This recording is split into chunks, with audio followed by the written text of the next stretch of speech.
आइए हम इसके पहले विषय पर उतर जाएं, जहां पर हमारा प्रभु सारे संसार से कहता है और हमसे, मार्ग मैं ही हूं। क्या है ये मार्ग? एक हल्का सा शब्द है, अक्सर हम इसका इस्तेमाल करते हैं। हल्का सा शब्द है, थोड़ी देर में मुझे समझ में आएगा, थोड़ी देर में मुझे समझ में आएगा। हल्का नहीं है, बड़ा भारी है। यीशु मसीह ने इसका इस्तेमाल किया है। मार्ग अक्सर हम इसका इस्तेमाल करते हैं जब भी हम किसी नई जगह जाते हैं। भाई मैं यहां पर हूं, अगर मैं ये वाला मार्ग लूं तो क्या ये वहां पर निकलेगा? मैं इस मोड़ पर हूं, मुझे कौन सा मार्ग लेना है भाई, ताकि मैं वहां पहुंच जाऊं। अक्सर हम इसका इस्तेमाल करते हैं जब भी हम किसी नई जगह जाते हैं। मार्ग, अगर मैं आपके सामने इसकी भूमिका को रखूं तो इस प्रकार रखूंगा। थोड़ी देर के लिए सोचिए कि मुझे दिल्ली से आगरा जाना है। अब दिल्ली से आगरा के बीच में एक 200 किलोमीटर का लंबा मार्ग है, पर अगर मैं उस मार्ग को पार करके वहां पहुंचूं तो करीब करीब मुझे 4 से 4.5 घंटे लगेंगे। मैं दिल्ली से चलूंगा, मैं आगरा पहुंचूंगा, मैंने पूरा मार्ग पार किया। दिल्ली से आगरा के बीच में एक मार्ग था। अगर थोड़ी देर के लिए मैं इस मार्ग को मिटा दूं, अब दिल्ली और आगरा के बीच में कोई मार्ग ही नहीं है। अब दिल्ली और आगरा के बीच में हम बड़े बड़े पहाड़ खड़े कर देते हैं, जैसे हमारे हिमाचल में है वो बड़ी बड़ी पहाड़ों की वादियां है ना, वो हिमाचल, वो शिवालिक, वो हिमाद्री, जो हम बच्चों को ज्योग्राफी में पढ़ाते हैं। अब दिल्ली और आगरा के बीच में बड़े बड़े पहाड़ हैं। अगर मुझे उन पहाड़ों को पार करके आगरा पहुंचना होगा, अभी तो मैं 4.5 घंटे में पहुंच गया। हो सकता है कि मुझे दिल्ली से आगरा पहुंचने में उन पहाड़ों को पार करके करीब करीब 4 हफ्ते लग जाएं। आप सोचिए, कहां 4 घंटे, कहां 4 हफ्ते। देखिए मेरा कितना श्रम बचा, अगर मार्ग है तो मेरा कितना समय बचा। मेरे दिल में एक आशा थी कि मैं आगरा पहुंचूंगा और मैं पहुंचा। पहाड़ों को देखकर आशा का क्या होगा, कितना श्रम, कितना समय लगेगा। मगर एक बेहतरीन बात और है, मार्ग को हर कोई पार कर सकता है।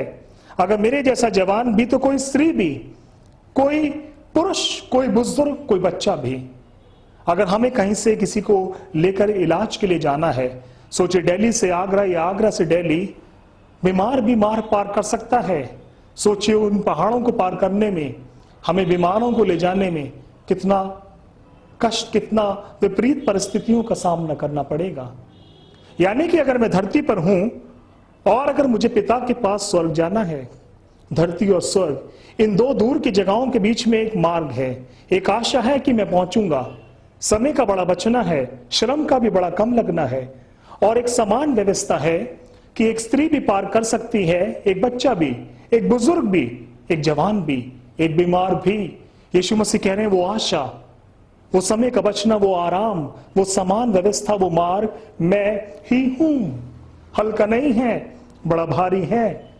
एक स्थान से दूसरे स्थान पर पहुंचने के लिए मार्ग की बड़ी आवश्यकता है। इसकी भूमिका को तो मैंने आपके सामने रखा, परंतु इसके बारे में लिखा कहां पर है? इसके बारे में परमेश्वर के महान दास पौलुस ने इफिसियों की किताब उसका 2 अध्याय उसकी 8वीं आयत में बताया है। वहां पर परमेश्वर के महान दास ने बोला, विश्वास के द्वारा अनुग्रह से तुम्हारा उद्धार हुआ है। अब ये बात तो मुझे समझ में आती है, अब ये बात तो मुझे समझ में आती है, मेरा उद्धार मेरे विश्वास के द्वारा हुआ है, परंतु ये अनुग्रह कौन है? और ये तुम्हारी ओर से नहीं है, परमेश्वर का दान है। एक शब्द को मैंने जाना, अनुग्रह, बड़ा ही सामर्थ्य है। अगर मैं इस अनुग्रह पे मनन करूं, ना केवल ये मुझे मार्ग की जानकारी देगा, परंतु मुझे मार्ग पर ले भी आएगा, बड़ा ही सामर्थ्य है। तो आइए सबसे पहले इस अनुग्रह के द्वारा इस मार्ग को जाने। इस अनुग्रह को स्पर्श करने के लिए कि ये मुझे मार्ग की जानकारी दे, मैं आपके सामने एक इलस्ट्रेशन, एक उदाहरण को रखूंगा। थोड़ी देर के लिए आप सोचिए, आपके सामने 3 लोग खड़े हैं, ठीक है? एक मैं, एक मेरे दाएं हाथ पे, एक मेरे बाएं हाथ पे। सोचिए इस व्यक्ति ने 1 साल पहले मुझसे 5 लाख रुपए उधार लिया। वादे के अनुसार से आज मेरे पैसे लौटाने थे, वादे के अनुसार मैं अपने पैसे लेने आया, परंतु इस व्यक्ति की आर्थिक व्यवस्था ठीक नहीं है, कंगाली में है, फाइनेंशियल क्राइसिस में। मेरे पैसे लौटाएगा कैसे? परंतु मुझे इससे क्या? थोड़ी देर के लिए सोचिए कि मैं कठोर दिल का व्यक्ति हूं और मैं इसे डरा रहा हूं, धमका रहा हूं, सता रहा हूं। मेरा इस पर अधिकार है, ये मेरा देनदार, मैं इसका लेनदार हूं, मैं इसे डरा रहा हूं, मेरे पैसे दो, तुमने कहा था आज मेरे पैसे दोगे, मैं पुलिस को बुला लूंगा, तुम्हारा स्टैंप पेपर मेरे पास है, मैं तुम्हें कोर्ट कचहरी में घसीट लूंगा, मेरे पैसे दो, तो दो मेरे पैसे, मेरे इस पर अधिकार है। परंतु फिर भी इससे क्या, चाहे मैं इसे कितना भी डरा लूं, चाहे मैं इसे कितना भी सता लूं, फिर भी इससे क्या, पैसे तो ये दे नहीं सकता। होते तो यूं ही दे देता ना, मुझे इसे डराना धमकाना सताना क्यों पड़ता। होते तो ना जाने इस व्यक्ति जो मेरे दाएं हाथ पे खड़ा था, इसे क्या हुआ। इसने देखा कि इसका मित्र एक कठोर दिल के व्यक्ति के हाथों में फंस गया। ये कहीं गया और इसने वो 5 लाख रुपए ला के मुझे दे दिए अपने मित्र के स्थान पर, पूरा का पूरा कर्ज चुका दिया। 5 लाख के बदले 5 लाख। शील भाई, क्या आजकल ऐसा होता है। थोड़ी देर के लिए हम सोच लें कि अगर इसने अपने मित्र का पूरा कर्ज चुका दिया 5 लाख के बदले 5 लाख, तो मैं आपसे एक प्रश्न करता हूं, क्या मैं इससे अपने पैसे दोबारा ले सकता हूं। शील भाई, आप कमाल करते हो, आप इससे पैसे दोबारा कैसे ले सकते हो। जब इसके मित्र ने अपने मित्र का पूरा कर्ज चुका दिया 5 लाख के बदले 5 लाख, तो आप इससे अपने पैसे दोबारा कैसे ले सकते हैं। मैं नहीं ले सकता, क्योंकि एक कर्ज के 2 भुगतान नहीं होते। मैं चाहकर भी इससे अपने पैसे दोबारा नहीं ले सकता। परंतु ध्यान से देखिए, इस व्यक्ति ने अपने मित्र को बचाया कैसे। शील भाई, पैसे देके, पैसा तो सिर्फ नजर आ रहा है। ध्यान से देखिए, इस व्यक्ति ने अपने मित्र को बचाया मदद करके। इसके दिल में अपने मित्र के प्रति दया है, प्रेम है। सबका कर्ज तो नहीं चुकाता फिरता, इसने अपने मित्र को बचाया दया से, प्रेम से, अनुग्रह से। ये वो सामर्थ्य है परमेश्वर ने हमारे दिलों में रखा है। तभी तो ये हमें बुद्धि देता है, एक ऐसी जागृति कि लोगों की मदद करके उनको उनके कष्ट से निकाला जा सकता है। क्या बात है, हमारे दिल में ऐसा सामर्थ्य है, हमारे में इतनी बुद्धि है, लोगों की मदद करके उनको उनके कष्ट से निकाला जा सकता है। क्या परमेश्वर पिता के दिल में सामर्थ्य नहीं होगा, क्या उसमें इतनी बुद्धि नहीं होगी। उसने नीचे देखा, मेरे बच्चे किसी व्यवस्था के हाथों में फंस गए, चलो इनकी मदद करता हूं, इन पर अनुग्रह करता हूं, और ये तुम्हारी ओर से नहीं है, परमेश्वर का दान है, एक बीच का रास्ता है। इस अनुग्रह के द्वारा मैंने इस मार्ग को जाना, और वो क्या है, अगर मुझ पर भारी कर्ज है और अगर कोई मुझसे प्यार करता है और अगर वो मेरा पूरा का पूरा कर्ज चुका दे तो मैं मुक्त हुआ, क्योंकि एक कर्ज के 2 भुगतान नहीं होते, और ये तुम्हारी ओर से नहीं है, परमेश्वर का दान है। मार्ग की जानकारी तो हमने अनुग्रह से ले ली, परंतु ये दान मुझ तक पहुंचा कैसे, ये मेरा उद्धार मुझ तक आया कैसे, मैंने इसे ग्रहण किया कैसे, इसी अनुग्रह के द्वारा हम इसे जानेंगे। मैं आपके सामने एक और उदाहरण को रखूंगा। थोड़ी देर के लिए आप सोचिए कि मैं एक बेरोजगार इंसान हूं और मुझे किसी काम की तलाश है, और मैंने जाके किसी को कहा, भाई मुझे कुछ काम दे दो, मुझे कुछ नौकरी दे दो, जिस स्वामी की मैं सेवा करूंगा वो मुझे बदले में कुछ तो देगा ना। मैंने उसके लिए काम किया है, वो मुझे कुछ इनाम देगा, कुछ तनख्वाह देगा, कुछ मेहनताना तो मिलेगा ना। क्यों, मुफ्त में तो हम काम नहीं करते, मुफ्त में तो हम काम नहीं करेंगे।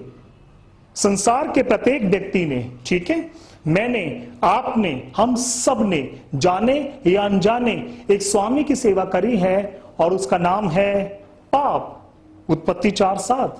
परमेश्वर ने कैन को कहा, कैन सावधान, अन्यथा पाप द्वार पर तुपका बैठा है। पकड़े गए हैं। तो किसी ने पाप किया है आंखों से, किसी ने कानों से, सुनने से, कहने से, विचारों से। By the words and deeds we all are sinner. करनी और कथनी से तो हम सब पापी हैं, हमने पाप किया है, पाप की सेवा की है। पाप मेरा स्वामी बन गया, मैं उसका सेवक। यीशु मसीह ने यूहन्ना 8:34 में कहा, जो पाप करता है वो पाप का दास है। पाप मेरा स्वामी बन गया, मैं उसका सेवक, मैंने उसके लिए काम किया है, पाप किया है, कुछ तो वो मुझे मजदूरी देगा ना। मुफ्त में तो हम काम नहीं करते। अच्छी चीज तो पाप मुझे मजदूरी में देने के लिए कुछ रखता नहीं। एक ही चीज वो मुझे मजदूरी में दे सकता है, और वो देता है, और वो क्या है, मृत्यु। पाप की मजदूरी मृत्यु है। रोमियो 6:23। हमेशा के लिए हमारे जीवन को पाप हमसे छीन लेना चाहता था। हमेशा के लिए हमें अनंत कब्र में दबा देना चाहता था। बीच में यीशु आ गए, किसके? हमारे और पाप के। इसे आप पढ़ सकते हैं रोमियो 6, 7 और 8 अध्याय। वहां पर पौलुस ने विस्तार से लिखा है। मैं एक इलस्ट्रेशन से क्लियर कर रहा हूं। हमारे और पाप के बीच में यीशु आ गए। यीशु ने पाप को कहा क्या करता है, क्यों सबको मारता है? पाप ने कहा देखो इनके काम और इनको बातों को देख, गलत गलत काम और बातें ये करते हैं, मेरी सेवा करते हैं, कुछ तो इन्हें मजदूरी दूंगा ना। तू भी जानता है अच्छी चीज तो मुझे मजदूरी में देने के लिए है नहीं। अब मैं इनका जीवन ले लूंगा और इन्हें हमेशा की मृत्यु, है ना, अनंत मृत्यु में उतार दूंगा। तब यीशु ने पाप को कहा तुझे जीवन ही चाहिए, मेरा जीवन ले ले, मुझसे ले ले। ध्यान से देखिए, क्रूस उस अनुग्रह को प्रकट करता है। वो कोड़े मेरे ही हैं, मेरे किसी पाप की सजा। वो बेटे मेरे ही हैं, मेरे किसी और पाप की सजा। वो कांटों का ताज मेरा ही है ना। यहां पर हमेशा कुछ चलता ही रहता है। ज्ञानी लोग कहते हैं इस हंडिया में हमेशा पकता ही रहता है। कोई है जो आपका कर्ज चुका रहा है, वो कांटों का ताज मेरा ही है। वो पॉलिटिक्स, वो गॉसिप, वो ईर्ष्या, जलन, सब यहीं से है ना। वो यीशु मसीह पर थूका जाना, वो उसका मजाक उड़ाना, मेरे किसी न किसी पाप की सजा। वो यीशु मसीह के कपड़े उतार लेना, वो शर्मिंदगी, मेरे किसी घिनौने, मेरे किसी गुप्त पाप की सजा। अंत में यीशु मसीह को कीलों से जड़ के क्रूस पर मार दिया गया। पर मार क्यों दिया गया शील भाई? क्योंकि एक कर्ज था, एक भारी, एक बड़ा कर्ज। एक व्यवस्था थी जो चीख चीख कर कहती थी आंख के बदले आंख और दांत के बदले दांत। तो फिर ये कैसे चुकाया जाएगा? तो फिर जान के बदले जान और इंसान के बदले इंसान। एग्जैक्टली, ये एक संवेदनशील विषय है। किसी ने हमारे लिए जान दी है भाई।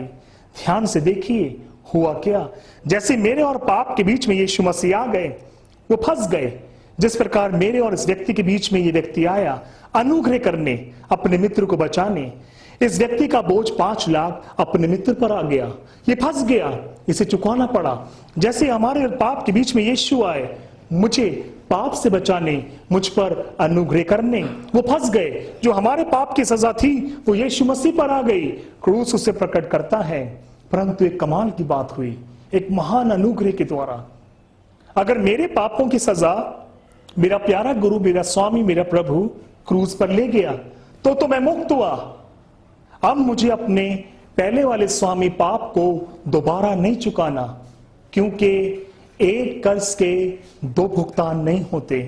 और ये तुम्हारी ओर से नहीं है, परमेश्वर का दान है। इस प्रकार ये दान मुझ तक पहुंचा है, किसी ने जान दी है भाई।